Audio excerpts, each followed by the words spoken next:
شعیب شاہین صاحب، یہ ایک ٹیکنیکل سا سوال ہے، قانونی سوال ہے کہ جن لوگوں نے تحریک انصاف چھوڑنے کا اعلان کر دیا، انہوں نے کہا ہم سیاست بھی چھوڑ رہے ہیں، تو وہ اڈیالہ جیل میں 3 گھنٹے تک شاہ محمود قریشی صاحب سے کس قانون کے تحت ملاقات کر سکتے ہیں؟ اگر میں نے کرنی ہو ملاقات شاہ محمود قریشی صاحب سے، میں 3 گھنٹے کی ملاقات کر سکتا ہوں؟ میں تو نہیں کر سکتا، بینگ این ایڈوکیٹ بھی، آپ بھی نہیں کر سکتے۔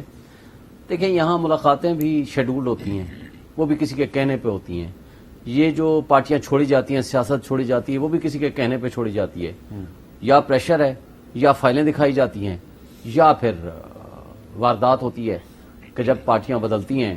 ذوالفقار علی بھٹو کے زمانے میں جو اس کے 40 کے قریب سی ای سی کے ممبر تھے، 38 چھوڑ گئے تھے، صرف 2 باقی بچے تھے۔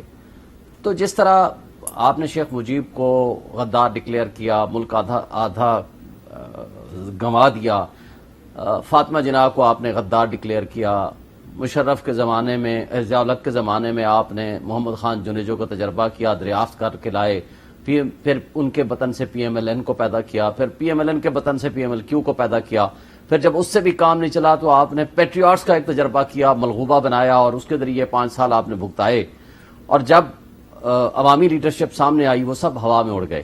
دیکھیں، بدقسمتی ہے ہمارے ملک کی کہ ہم 75 سال سے وہی ڈرامہ ریپیٹ کر رہے ہیں جو ماضی میں تھا۔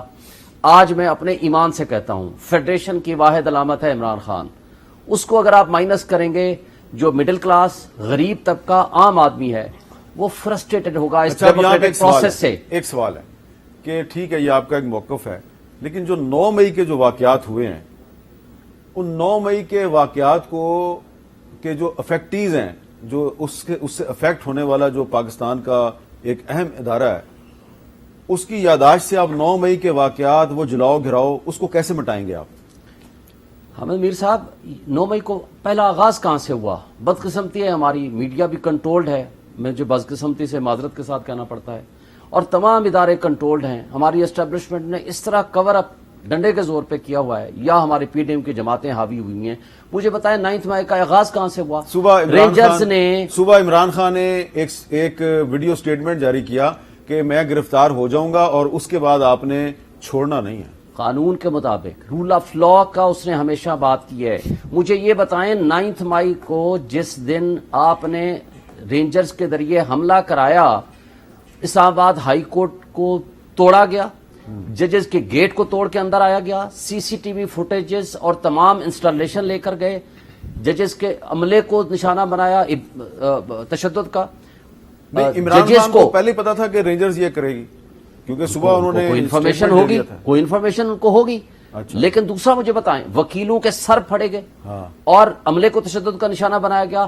نظام انصاف جو کہ عدلیہ پلر آف دی اسٹیٹ ہے، ہماری اسٹیبلشمنٹ تو ایک ایگزیکٹو کا 1 آف دی برانچ ہے نا، پلر آف دی اسٹیٹ پہ حملہ ہوا، اس کو ایک بندہ کوئی بولنے کو تیار نہیں، وہاں سے سٹارٹ ہوا۔ کیا 98 میں پی ایم ایل این نے جو حملہ کیا تھا سپریم کورٹ میں فزیکلی، کیا وہ نظام انصاف پہ یہ اٹیک نہیں تھا؟ اس کے نتیجے میں لوگ جو ہیں ان کو ڈسکوالیفائی کیا گیا تھا نا۔ تو اب جنہوں نے یہ رات کو 9 مئی کو واقعہ کیا، ان کے خلاف بھی پروسیڈنگ ہو رہی ہیں۔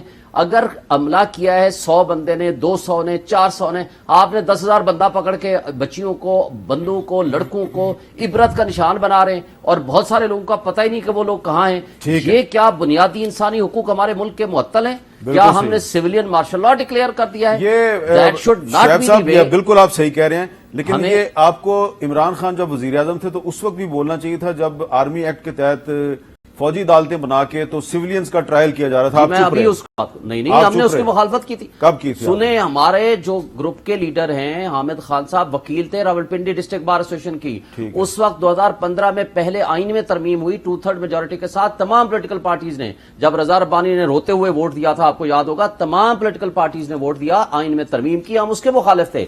ہم نے کھل کے اس کی مخالفت کی، ہم نے حامد خان صاحب کے ساتھ کھڑے ہو کے اس میں پیش بھی ہوئے، اس میں میجورٹی ویو سے انہوں نے کہا حامد خان صاحب کے ساتھ جو سلوک کیا پی ٹی آئی کی گورنمنٹ نے، وہ تو آپ کو پتہ ہی ہے، غلط کیا۔ ہم تو آج بھی ان کے ساتھ تھے، اس وقت بھی ان کے ساتھ کھڑے تھے۔ اچھا، ہم تو اس کیمپ کے حصہ ہیں کہ جہاں ہیومن رائٹس وائلیشن ہے، جہاں سیولینز کے ساتھ اس طرح کا سلوک ہوگا، اور وہ 2/3 امینڈمنٹ کے ساتھ ہوا تھا، وہ بھی ان لوگوں کے ساتھ ہوا جو اب آپ اس کو لیکن وہ غلط تھا، ہم اس کے بھی خلاف تھے۔ کنفیوز کر رہے ہیں وہ جو کانسٹیٹیوشنل امینڈمنٹ کے تحت عدالتیں بنی تھیں اس کے علاوہ میرے پاس پوری لسٹ ہے. اس کے علاوہ آرمی ایکٹ کے تحت عدالتیں بنا کے ادریس کھٹک کو سزا دی گئی, سنیں. حسن عسکری کو سزا دی گئی. 2 سال کے لیے ایکسٹینشن ہوئی تھی اس کی. نہیں غلط کہہ رہے ہیں آپ غلط کہہ رہے ہیں. اس کی تو یہ extension آرمی ایکٹ کے تحت سزائیں ملی ہیں. غلط ہے نا, میں تو کہتا ہوں applicable نہیں آرمی ہے. ایکٹ 1952 اور آفیشل سیکرٹ ایکٹ 1923 ان 2 قوانین کے تحت سیولینز کو سزائیں دی گئیں. میں اس کی بات کر رہا ہوں. میں اس کی اور وہ اس کا مذمت کرتا ہوں ذکر اس وقت آپ کی نے بھی کیا اور جی, آج بھی. آپ نے اپنے آرٹیکل میں کیا جی.